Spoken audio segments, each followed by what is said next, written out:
increases the price for the products. As already I told you in the economic production activity, if those goods are available at cheaper price in other countries, better we are import those goods to our country, right? So it decreases the price for the products, and in this era, every country or any country is dependent upon other countries for their resources or for their some kind of products. So they are sharing their ideas, culture and knowledge between them. They are formed as associations, trading associations, and they are doing just like it becomes like all the world is treated as an entire market for the business persons in today's scenario, right? So in this way the international trade have the significant position in the country's economy because of the availability of the natural resources, because of the production economic in the production activities, climatic conditions and sharing knowledge, culture, and it decreases the price for the product. In these elements it has a significant place in the development of the economy. Then what is the limitations of the international trade? What is the limitations of the international trade?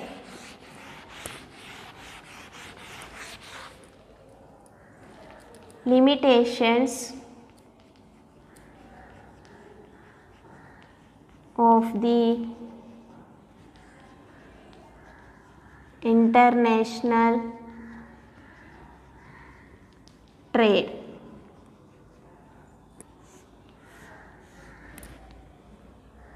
There is certain limitations also arises in the international trade. Of course, we are dependent on other countries for our products, which means we are dependent on that country. If the situation is favorable, there is no problem. But if there is any situations that arising war or that prevails war between our country to another country, which is we are dependent, then it become a big problem for us. Okay, so in the time of war,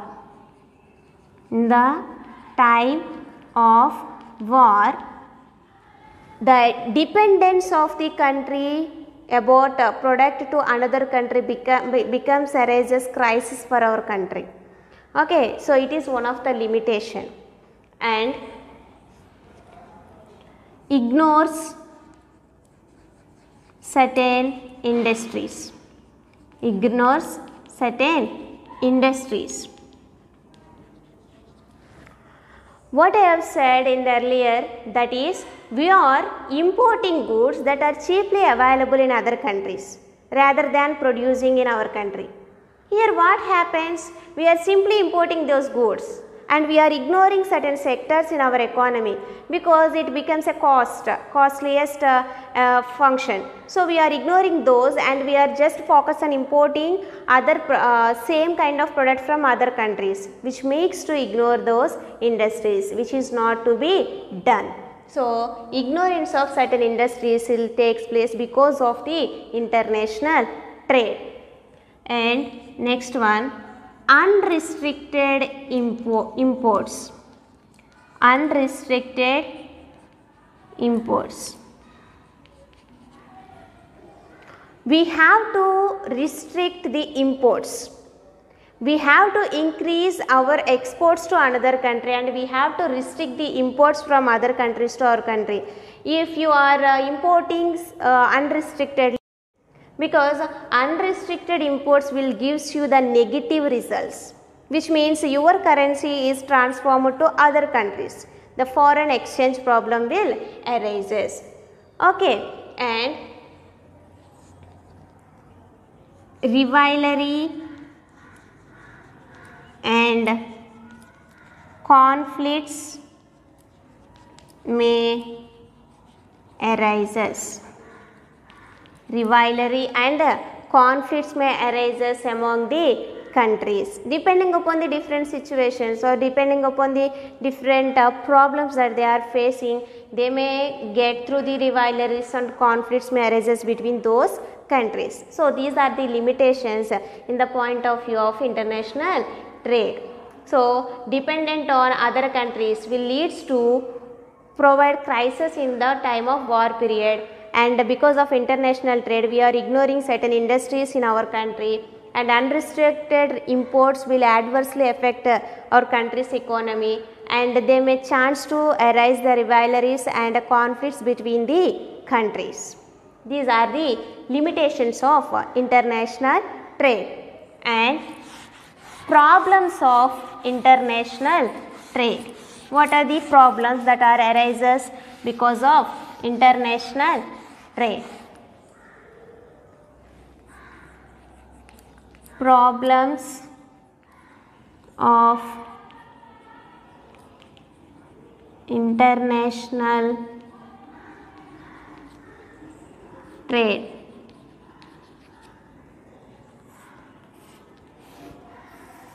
The first one is currency problem, and second one is legal problem, and third one is credit problem, and fourth one is greater risk, and fifth one is wider time gap. These are the problems that arises out of the international trade activities. The first one is currency problem.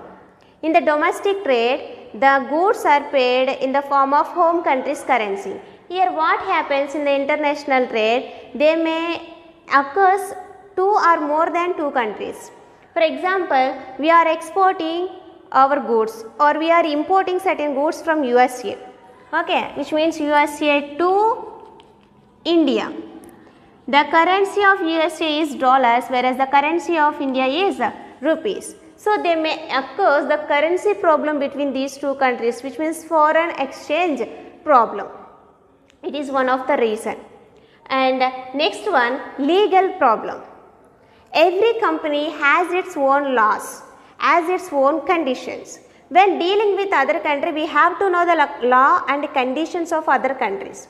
So it may arise the legal problem between the countries. And credit problem. Here, exporting and importing. We are exporting certain goods to other countries, right? So in way of doing, the amount is paid when the importer receives those goods. Here, we don't know the credit worthiness of the importer because we don't know about the importer too much. Then we simply depend upon the credit worthiness of the importer. So it is one of the problem for in the international trade. And next one, greater risk. There is a chance because the transportation may take place in the form of ships or in airways. So here there may be chance for risk arising out of such transportations. So this is one of the problem. And wider time gap. When we are importing or when we are exporting goods to another country, there is wider time gap between the amount we are invested and the price we are collected, which means the importer pays when they collect those goods and they pays the entire amount back to us. There is a wide gap between the investment and repayment of amount. So it is becomes one of the risk for the international trade. First one, currency problem. Every country has its own currency. When we are dealing with other countries, we have to manage the foreign exchange in between those countries. Legal problem. Every country has its own laws, has its own conditions. We have to know other countries' laws when we are dealing with other countries. Credit problem. We simply rely on the credit worthiness of the importer. And greater risk. There is a gap with the goods are transported through the ships or airways. So in that way we may get some of the risk because of accidents Okay, and wider time gap, the investment you made and the return you will take there between a wider time gap, which increases your risk in your organization. So these are the different problems which arises because of. So in this session we discussed the trade and classification of trade, characteristics of domestic trade and significance, problems and limitations of international trade. I think all of you are getting the class and you have to note down these in your notes. Thank you.